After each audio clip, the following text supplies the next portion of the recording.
নাকের টোকায় শীত চলে এসছে, তাই এখন আমরা বড়ি দিচ্ছি, তা আবার বিউলির ডালের বড়ি। কী আর করা যাবে, দুদিন ধরে আকাশ এমন মুখ গোমরা করেছিল, তখন তার বড়ি দেওয়া যাবে না, বড়িতে গন্ধ হয়ে যাবে, ওই জন্য এখনই দেওয়া হচ্ছে।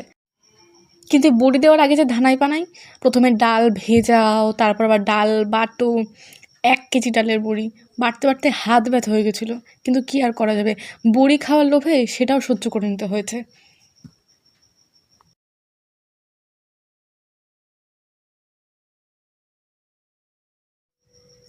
সাত সকালে দুজন মিলে বড়ি দিতে বসেছে, একজন দিচ্ছে ছোট বড়ি, একজন দিচ্ছে বড় বড়ি।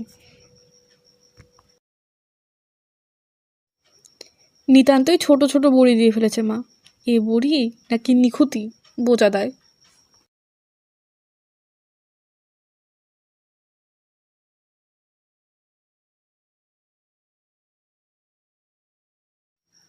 নাকের টোকায়